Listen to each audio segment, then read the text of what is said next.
One day it will be done. And then it will come out.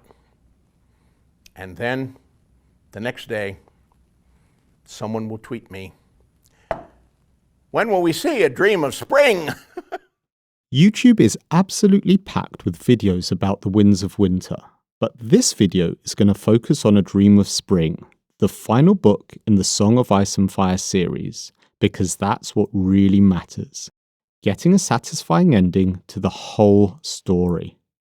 This is the book which really terrifies fans, because it's been 13 years and counting for wins, and a lot of people are losing hope that George R.R. Martin, who's already 76 years old, will retain the faculties and live long enough to finish the series, meaning we'd be left with a show ending for the foreseeable future.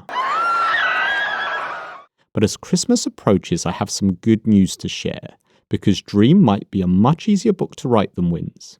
I've done the maths on how long A Dream of Spring is really likely to take, and the answer is way more positive than you might expect.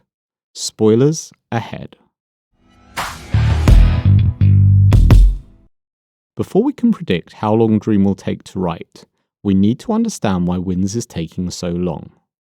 I covered this in much more detail in a previous video, but the problem isn't just Winds. George has been steadily slowing down as a writer since he started A Song of Ice and Fire series.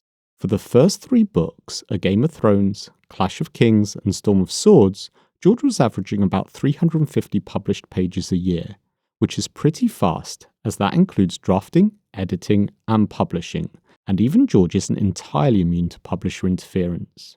And of course, then there's the issue here of my friends at Random House. When I deliver this monstrous book that will be as big as this dragon, are they going to try to make me cut it in 2, or are they going to do something other horrible to me? No. For the next 2 books, Feast and Dance, this went down to about 160 pages a year. This was meant to be a single book, but Martin took some advice and split it into 2. More on that later. And then, for the last 13 years, George has been working on Winds. According to the most recent updates, George has about 1,100 pages written and 500 pages left to go, as of the start of 2024. This is around 85 pages a year, which is pretty slow by anyone's standards. At that pace, he'd need about 6 more years from the start of 2024 to finish Winds, meaning we wouldn't get it until 2030, when George is around 82 years old. But why? Why is Winds taking so long? I guess I overestimate my ability to get stuff done, and I underestimate the amount of interruptions and other projects and other demands that will distract me, and so on and so on. But it's in progress. I'm working on it. Of course, there are lots of factors, but I think there is one other big reason which could be about to change. As I set out in a lot of detail in a previous video, one of the main reasons George's writing has been slowing down is likely to be the complexity of the story. The more characters, the more storylines, the more points of view a story has, it becomes exponentially more difficult and more time-consuming to write. Martin himself talked about this problem most famously back when he was writing Dance, and a problem he called the Milanese Knot, where Danny is a Marine, and depending on when other characters arrive and other subplots come together, there could have been a huge range of possibilities for what happened next, and huge ramifications for the story. Because George is a Gardner writer, rather than trying to plan out what he should do with all these threads, he seems to have tried to write and rewrite and edit his way out of the situation.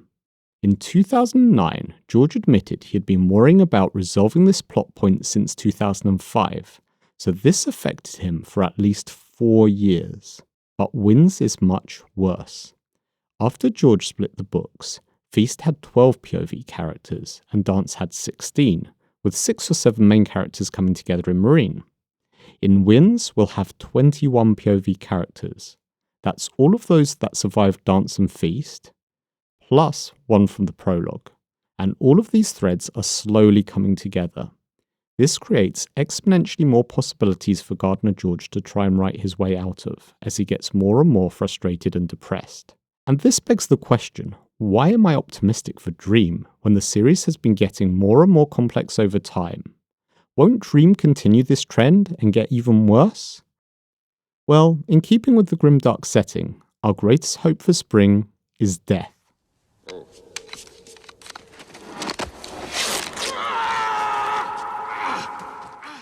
I've done some research to try and work out which of the 21 POV characters going into Wins will still be alive by the start of Dream, and this is what I got. It looks like we'll probably be down to 14 POV characters at the start of Dream, and this number will keep reducing over the course of that book. More important though is that a lot of the characters we're likely to lose represent massive subplots resolving themselves. Cersei has been one of the most important antagonists of the series. If she dies and fighting for the Iron Throne largely ends, a huge chunk of complexity drops out of the story. Theon and Melisandre dying isn't just about them, it's about the whole of the Northern subplot, the fate of Winterfell resolving itself, with Stannis and the Boltons also likely on the way out. And I don't think Theon will be the last of the Greyjoys to go.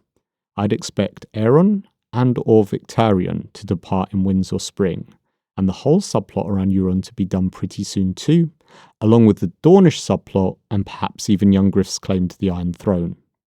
Now I'll admit I'm no lore master, so I'd be really interested in what you think about which characters might get killed off in Winds and which subplots will resolve, so let me know in the comments below.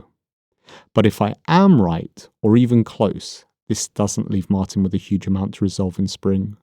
There's the battle with the others, the final status of the Iron Throne, and the fates of what were always planned to be the main characters from the very first draft of A Game of Thrones.